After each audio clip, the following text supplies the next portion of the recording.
It all started with a flicker of static on a grainy YouTube video. Ethan Blake, a wiry 32-year-old from London with a mop of curly hair and a cocky grin, had decided to conquer the Borneo jungle.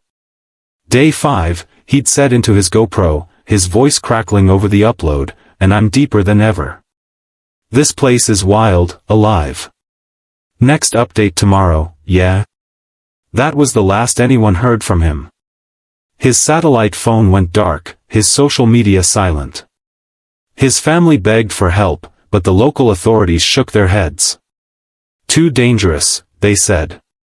The jungle had swallowed him whole. Search teams wouldn't touch it, the terrain was a nightmare of swamps, cliffs, and predators.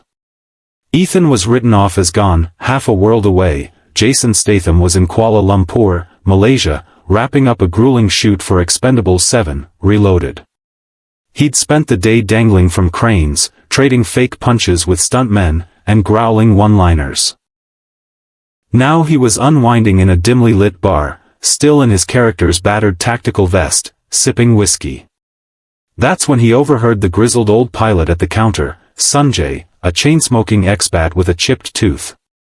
Some idiot Brit lost in Borneo, Sanjay muttered to the bartender, Vikram. Jungle's a meat grinder. No one's daft enough to go after him. Jason's ears pricked up. He leaned over, voice low. Tell me more. Sanjay spilled it, Ethan, the video, the hopelessness.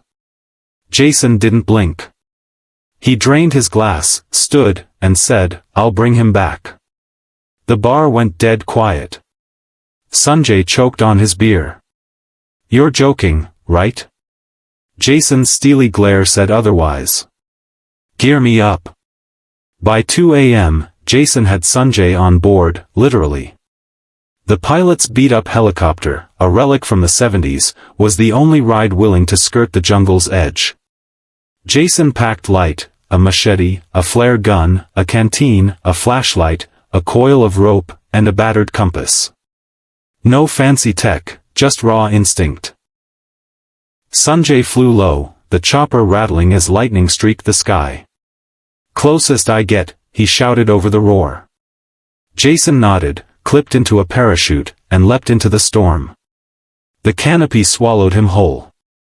His chute snagged on branches as he crashed through. He hit the ground rolling, cut himself free, and stood in the dripping dark. The jungle hummed, insects, birds, something deeper. Right, he growled, let's find you, Ethan. The first day was hell. The air was a wet blanket, thick with the stench of rot and moss. Jason hacked through vines with his machete, boots sinking into mud that sucked at every step. Thorns clawed his arms, mosquitoes bit through his sleeves, and the heat pressed like a vice. He didn't stop. Ethan's last coordinates were 15 miles north, but the jungle twisted distance into a cruel joke. By noon, he found a clue, a muddy footprint beside a snapped twig, half buried under a fern.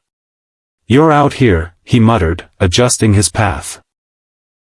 The jungle watched, alive and hostile. Night fell, and with it came the sounds, shrieks, rustles, a low growl that made the hairs on his neck stand up. Jason camped under a tree, flashlight off to save battery, ears straining. Something big moved nearby, snapping branches. He gripped his machete, ready, but it passed. At dawn, he pressed on, fueled by rainwater and a single protein bar. Day 2 brought a shredded backpack strap tangled in roots and a crumpled granola wrapper, Ethan's trail, getting close. Jason said, voice rough, you're close, mate. The trees grew taller, the light dimmer, the air heavier with menace, then the storm hit. Day 3 drowned in rain, turning the ground into a swamp. Thunder cracked as Jason sheltered under a rock overhang, studying his soggy map. He was maybe 10 miles in, halfway to Ethan's last signal. Lightning lit up a shape in the distance, a cliff, jagged and slick. He'd have to climb it. As the rain eased, he heard it, a faint, desperate scream. Help! Somebody, please! Jason bolted, splashing through streams, leaping logs, the cry pulling him like a tether. It came from a river, a muddy, raging beast cutting through the jungle. There was Ethan, clinging to a boulder midstream, surrounded by crocodiles.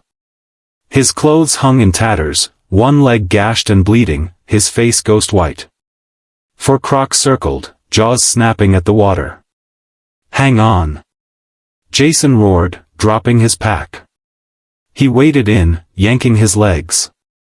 A croc lunged, Jason dodged and smashed its snout with his fist. "Back off!" Another charged, he swung his machete, slicing its hide. The others snarled but hesitated. His glare froze them. He reached Ethan, gripped his arm. "Can you move?" Ethan shook his head, delirious. "Right, up you go." Jason hoisted him over his shoulder and fought back to shore, the river clawing at them. On the bank, he tied a tourniquet from his vest around Ethan's leg. "Stay awake, mate. We're moving." The journey back was a war. Ethan faded in and out, mumbling about snakes and shadows. Jason carried him, machete in one hand, hacking a path. Hours in, a python dropped from a branch, 15 feet of muscle, eyes glinting. Jason set Ethan down, squared up. "Move," he snarled. The snake hissed, lunged. He sidestepped, grabbed its neck, and flung it into the brush. It slithered off, beaten. "Bloody pest," he spat, lifting Ethan again. Day 4 brought a new threat, a cliff collapse. A narrow trail along a ravine crumbled under Jason's boots, sending rocks tumbling. He pressed Ethan against the wall, rope in hand, and scaled the sheer drop, muscles screaming. At the top, a jaguar waited, eyes glowing. Jason stared it down, machete raised. "Not today."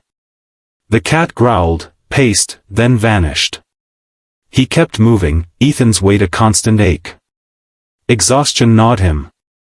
His vest was shredded, his face a map of scratches, but he didn't slow. The jungle threw everything, mudslides, swarms of bats, a sudden sinkhole he barely leapt. Ethan stirred, rasping, Why you doing this?" Jason grunted, "Someone had to." Night fell again, and a fever took Ethan, his skin burning. Jason found a stream, soaked a rag from his sleeve, and cooled him down, whispering, "You're not dying on me." On day 6, a faint hope, voices, not animals, men. Jason crept closer, Ethan limp in his arms. A camp emerged, poachers, armed with rifles, skinning a tiger. They'd heard Ethan's screams days ago but left him to rot. Jason's jaw tightened. He set Ethan behind a tree, gripped his machete, and moved in. The first poacher, Arjun, didn't see him coming, a swift kick dropped him. The second, Malik, swung a gun, Jason ducked, snapped his wrist, and knocked him cold. The third, Vic, ran, but Jason hurled the machete, pinning his sleeve to a trunk. "Stay down," he growled, retrieving his blade.